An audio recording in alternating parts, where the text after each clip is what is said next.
तिल के तेल का दीप, कोई भी प्रकार का दीप अपने घर में दीप माला प्रज्वलित करें। इस दिन की बहुत महिमा है। आप 100 महाशिवरात्रि की भगवान शिव की पूजा करें और 100 महाशिवरात्रि का जो पुण्य है वो पुण्य आद्रा नक्षत्र माक्षर मास में मिलता है। इसलिए आद्रा नक्षत्र माक्षर मास कभी भूलना नहीं चाहिए। इस साल 16 दिसंबर आता है, इस दिन आद्रा नक्षत्र माक्षर मास, विशेष प्रकार से महादेव का दर्शन करें, विशेष प्रकार से महादेव का पूजन करें, घर में दीपमाला प्रज्वलित करें, शिवालय में दीपमाला करें। इस दिन महादेव का पूजन 100 महाशिवरात्रि का पुण्य है और एक महाशिवरात्रि की पूजा हजारों अश्वमेध यज्ञ का पुण्य है। और शिव की पूजा के लिए कोई मुहूर्त देखने की जरूरत नहीं है। कभी भी कोई भी व्यक्ति भगवान महादेव का पूजन कर सकते हैं। शिव के लिए क्या मुहूर्त हो सकता है? जन्म का कोई मुहूर्त नहीं, मृत्यु का कोई मुहूर्त नहीं, तो मृत्यु का देव भगवान शिव है, उनकी पूजा के लिए क्या मृत्यु की क्या मुहूर्त की जरूरी ही नहीं। कभी भी कोई भी व्यक्ति भगवान शिव का पूजन 24 घंटे में कभी कर सकते हैं। इसलिए शिवालय 24 घंटे खुला रहता है। क्यों रहता है? क्योंकि शिव की दुनिया में कोई रात्रि नहीं है, भगवान शिव की दुनिया में कोई दिन नहीं है। निरंतर प्रकाश, निरंतर प्रकाश। वहां कोई भूतकाल नहीं, वहां कोई भविष्यकाल नहीं, क्योंकि वहां निरंतरता है। वहां कोई सूर्य प्रकाश की आवश्यकता नहीं है, वहां स्वयं भगवान शिव प्रकाशित है, इसलिए निरंतर प्रकाश रहता है। और कैसा प्रकाश? करोड़ों सूर्य समान प्रकाश रहता है। प्रश्न उठेगा, एक सूर्य के प्रकाश में हम नहीं रह सकते हैं, तो करोड़ों सूर्य के प्रकाश में हम कैसे रह सकते हैं? लेकिन जो करोड़ों सूर्य का प्रकाश है वो शीत प्रकाश है, एक ठंडा प्रकाश, अनुकूल प्रकाश है। ऐसी भगवान शिव की दुनिया का बहुत सुंदर वर्णन है। इसलिए महाशिवरात्रि तो कभी भूलनी चाहिए और आद्र नक्षत्र माक्षर मास को तो बहुत याद रखना चाहिए। सोमवार के दिन भगवान शिव की पूजा करने से लक्ष्मी नहीं महालक्ष्मी कृपा करते। सोमवार के दिन तो महादेव की पूजा करनी ही चाहिए।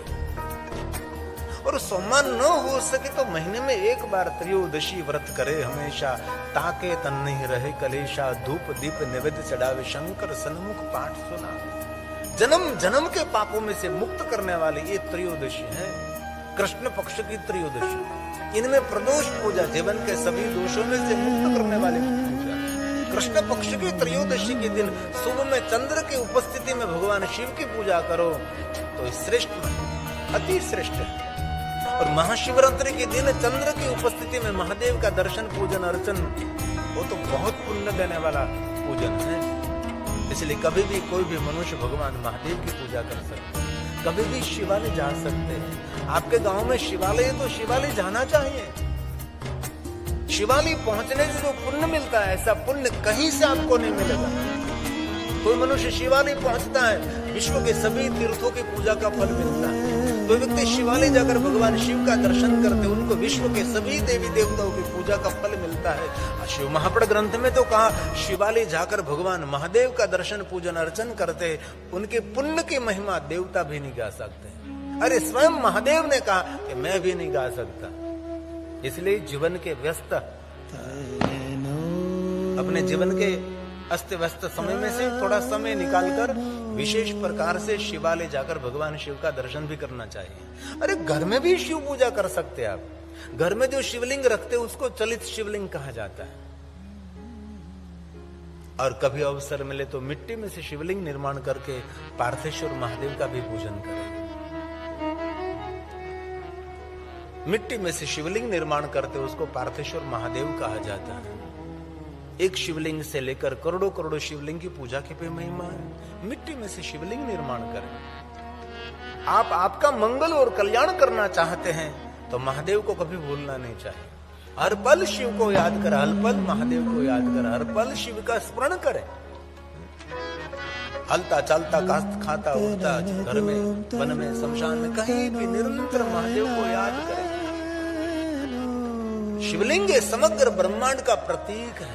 आकाशम लिंग मित्याहु पृथ्वी तस्य पीठिका आलयम सर्वदेवानम तस्मा लिंग मुच्यते।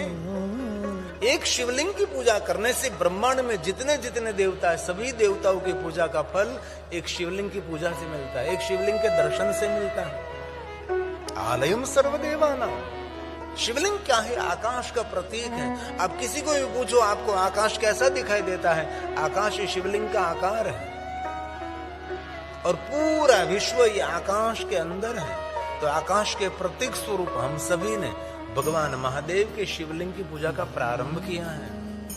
और आकाश को धारण करती मां धरती, पृथ्वी, इसलिए पृथ्वी ये पीठ का प्रतीक है। पृथ्वी की पूजा पीठ में करते हैं, इसलिए लिंग और पीठ शिव और शक्ति का स्वरूप है। शिवलिंग और पीठ ये आकाश और पृथ्वी का प्रतीक है।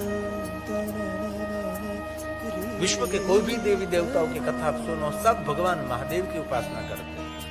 इंद्र को देखिए तो इंद्र भी महादेव की उपासना, ब्रह्मा जी को देखिए, वरुण को देखिए, कुबेर को देखिए, विष्णु भगवान तो महादेव जी के परम भक्त हैं। भगवान विष्णु जैसे शिव भक्ति कौन कर सकता है? दुनिया में कोई विष्णु जैसे शिव भक्ति नहीं कर सकता। शिव भक्तों में तो शिव भक्तों के सिर मुकुट कोई है तो भगवान विष्णु है। पहली लाइन में पहला कोई महादेव का भक्त है तो विष्णु भगवान है। इसलिए आप आपका मंगल करना चाहते हैं तो विशेष प्रकार से महादेव को याद करिए, विशेष प्रकार से भगवान के स्तोत्र का गायन करें, विशेष प्रकार से भगवान शिव का स्मरण तो करें, लेकिन महादेव का पूजन भी करें। कहीं भी शिवालय हो तो वहां जरूर जाना चाहिए। शिवालय पहुंचने से विश्व के सभी तीर्थों की यात्रा का फल मिलेगा। महादेव का दर्शन करे, नंदी महाराज को प्रणाम करे, कुर्म को प्रणाम करे, गणेश जी को प्रणाम करे, हनुमान जी को प्रणाम करे, माता भवानी को प्रणाम करे। जो साथ में ले गए हैं मान सम्मान के साथ भगवान के चरणों में अर्पण करे, लिंग और पीठ से दूर अर्पण करे और भगवान शिव की परिक्रमा करे। परिक्रमा मार्ग रहता है शिवालय में। शिव जी की पूर्ण परिक्रमा नहीं होती, शिव जी की अपूर्ण परिक्रमा रहती। क्यों? जीव अपूर्ण है, शिव पूर्ण है, इसलिए पूर्णानंद की परिक्रमा अपूर्ण जीव कभी नहीं कर सकते। इसीलिए जलधारी से हम वापस आते हैं, फिर जाते हैं, फिर जलधारी से वापस आते हैं और भगवान शिव को स्नान कराया हुआ जल आंख और मस्तकों पर धारण करने से गंगा नदी में और तीर्थों में स्नान का फल मिलता है। एक संख्या में परिक्रमा करे, 1 करे, 3 करे, 5 करे, 7 करे, 9 करे, 11 परिक्रमा करे। और भगवान शिव जी को हम कुछ भी अर्पण करते तो अखंड अर्पण करते। क्यों भाई अखंड? सभी देवताओं के सामने हम श्रीफल तोड़ते हैं, लेकिन महादेव के सामने श्रीफल तोड़ते तोड़ते नहीं है, पूरा श्रीफल अर्पण करते। क्यों? अखंडानंद भगवान। इसलिए जो कुछ हम वस्तु अर्पण करते हैं अखंड वस्तु अर्पण करते हैं। श्रीफल अखंड, पुष्प अखंड, खंडित वस्तु नहीं। भगवान को अर्पण करते तो अखंड बिल्व पत्र पूजते। बिल्व पत्र भी टूटा फूटा बिल्व पत्र नहीं, अखंड बिल्व पत्र। महादेव को जल चढ़ाते तो भी अखंड जलधारा करते, जलधारा हम टूटने नहीं देते ना। ये महादेव की पूजा की विशेषता है। भगवान शिव जी के राजोपचार पूजा रहते, राजाशाही ठाट बाट, सोना चांदी हीरा मोती श्वेतांबर पीतांबर लीलांबर, बहुत सारी भगवान शिव जी को सामग्री अर्पण करते हैं। उनको कहते हैं राजोपचार पूजा। लेकिन राजोपचार पूजा न हो सके तो षोडोपचार पूजा करे, षोडोपचार पूजा न हो सके तो पंचोपचार पूजा करे, पंचोपचार भी आपसे पूजा न हो सके तो शिव जी को जल चढ़ाए, ये भी न हो सके तो वैराग्य पूजा, भगवान महादेव को भस्म का त्रिपुंड कर दीजिए। अरे भस्म भी आपके पास नहीं, पूजा की कोई सामग्री आपके पास नहीं, कोई पुष्प नहीं, बिल्वपत्र नहीं, अन्य कोई सामग्री पूजा के आपके पास नहीं, तो पवित्र जगह से मिट्टी लाकर इस मिट्टी का तिलक करो। भगवान शिव जी को माटी का तिलक कर सकते हैं। कितना सरल महादेव है। और कुछ भी आपके पास नहीं है तो मन से महादेव का पूजन करें। आज सुबह में आपके गांव का एक पटेल का बेटा, और लगता देखने में ब्राह्मण जैसा लगता है, बाल में भस्म का त्रिपुंड सिखा रखी थी। मैंने पूछा ब्राह्मण तो ना बाबू पटेल हो। उन्होंने मुझे प्रश्न किया था कि नियम है कि शिव पूजा करके हम जल पीते हैं, तो कभी कहीं ऐसी अव्यवस्था हुई, नहीं पूजा हुई तो क्या हुआ? तो उनके लिए आदि जगत गुरु शंकराचार्य महाराज ने कहा कि मन से महादेव का पूजन कर लीजिए, आपका नियम कभी खंडित नहीं रहेगा। मन से महादेव का पूजन करें। कभी ट्रेन में, कभी प्लेन में, कभी सफर में, कभी यात्रा में, कभी पर्यटन में निकले हैं तो मन से महादेव का पूजन करें। मानसी पूजा शंकर जी की श्रेष्ठ मानी जाती है। अरे बिस्तर में बैठकर भी कर सकते हैं, रात के समय सोने से पहले भी कर सकते हैं। ब्रह्म मुहूर्त में प्रातःकाल उठ गए तो इस समय भी आप कर सकते हैं मन से पूजा महादेव का। मन संपूर्ण शिव में स्थिर हो जाएगा। शिव जैसे सरल देवता दुनिया में कौन हो सकता है। आज हम शिव जी की महिमा गा रहे हैं।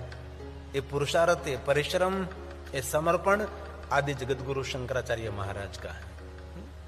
पूरा भारत बौद्ध धर्म से प्रभावित हो गया था और कहीं दूर दूर शिव जी का नाम भी नहीं सुनाई देता था। तब आदि जगत गुरु शंकराचार्य महाराज दक्षिण भारत से निकले। पूरा भारत क्या बोल रहा था पता है? बुद्धम शरणम गच्छामि, बुद्धम शरणम गच्छामि, बुद्धम शरणम गच्छामि। पूरा भारत। तब आदि जगत गुरु शंकराचार्य महाराज छोटी सा उम्र में निकले। लोगों को कहा बुद्धम शरणम गच्छामि तो सही, लेकिन इससे पहले शिवम शरणम गच्छामि, शिवम शरणम शंकरं शंकराचार्यं। ये परंपरा महादेव की। केशवं बादरायणं सूत्रभाष्य कृतो वन्दे भगवन्तो पुनः पुनः शंकरं शंकराचार्यं।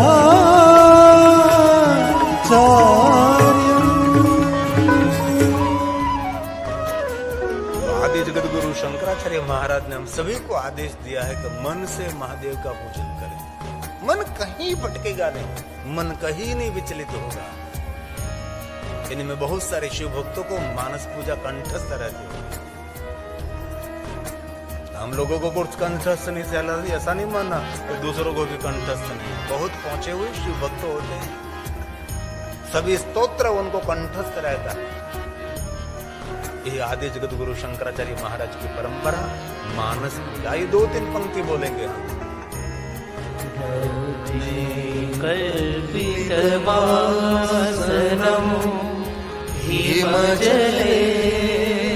हिमजल, ठंडे जल से भगवान महादेव को अभिषेक करते। हिमजल का 2 अर्थ कहा। हिमजल का एक अर्थ है ठंडा जल और दूसरा अर्थ बताया है हिमालय पहाड़ पर जितने सरोवर है, इस सरोवर में से लाया हुआ जल, इससे भगवान महादेव को अभिषेक करें। इसको कहते हैं हम जल। आदि जगत गुरु शंकराचार्य मानंद ये भाई जो अपने माता पिता का स्वरूप मानकर भगवान महादेव का पूजन करते, परमानंद ही शिवलिंग प्रपूज्यते, आनंद नहीं परमानंद लाभार्थी। इसलिए हर मनुष्य को भगवान महादेव की पूजा अर्चन दर्शन करना ही चाहिए। भगवान शिव की दुनिया में कौन ब्राह्मण, कौन क्षत्रिय, कौन वैश्य, कौन शूद्र, कौन प्रजनोपज, शिव की दुनिया में सिर्फ जीव का स्वीकार करते। और जीव की कोई जाति है? ये पुरुष का जीव है, स्त्री का जीव है, ये पशु का जीव, ये पक्षी का जीव, ऐसा कोई है ही नहीं। इसलिए भगवान शिव के परिवार में देखे तो सबका स्वीकार है।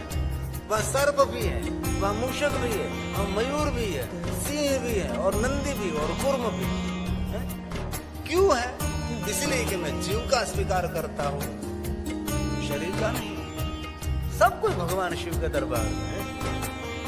पवित्रता बहुत आवश्यक है हमारी सनातनी परंपरा के अनुसार, लेकिन शिव जी के दरबार में कोई ऊंच, कोई नीच, कोई जाति गिनाती कुछ भी नहीं है। आज बहुत लोग पूछ रहे थे कि बहनों शिव की पूजा कर सकते हैं। हाँ, पवित्र अवस्था में हम सब कर सकते हैं। अधिकारों से सर्वशा शिवलिंग पर पूजते हैं, सबको अधिकार है।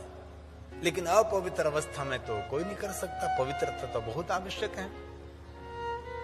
वास्तव में देखो तो शिवालय के गर्भगृह में कोई नहीं जा सकता। 2 व्यक्ति जा सकते हैं, जिन्होंने भीगे वस्त्र पहने, वो अनटच कोरे वस्त्र जिन्हें पहरे, जिन्हें भीना पलड़ेला वस्त्रों पहरा वो ये शिवालय में जिन गर्भगृह में जिन शिव ने पूजा કરી શકે, अथवा अनटच जिन्हें कोरा वस्त्रों पहरा ये भगवान शिव ने पूजा કરી શકે છે।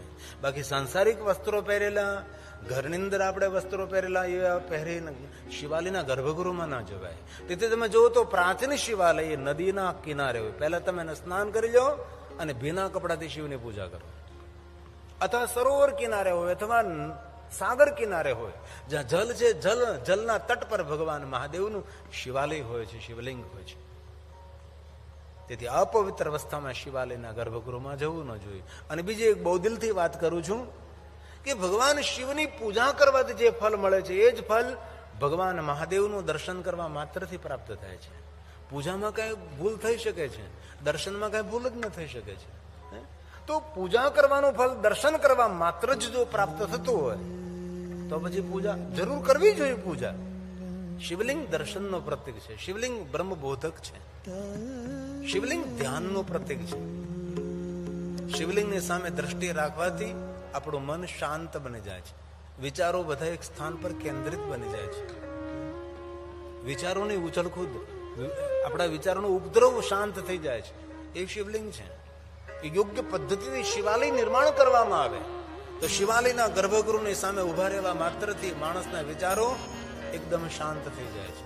અનુભવ કરજો ક્યારે તમે સોમનાથ મહાદેવનું દર્શન કરવા જાઓ. સોમનાથ મહાદેવનું જે શિવાલય છે એને કૈલાસ મેરુ શિખર શિવાલય કહેવાય. એ સોમનાથ મહાદેવના શિવલિંગની સામે તમે ગર્ભગૃહની સામે ઉભા રહ્યો એટલે વિચારોને આપણે શાંત ન કરવા પડે, આપોઆપ વિચારો શાંત થઈ જાય. એ સોમનાથ મહાદેવ છે. આ જેમને કથાનું મુહૂર્ત આપ્યું અનિલાબેન પટેલ, એ કહેતા હતા કે સોમનાથ મહાદેવ મારું પ્રિય સ્થાન.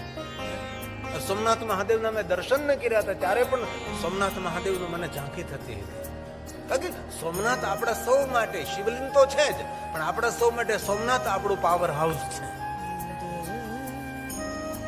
આપણા સૌનું પાવર હાઉસ એ સોમનાથ મહાદેવ છે.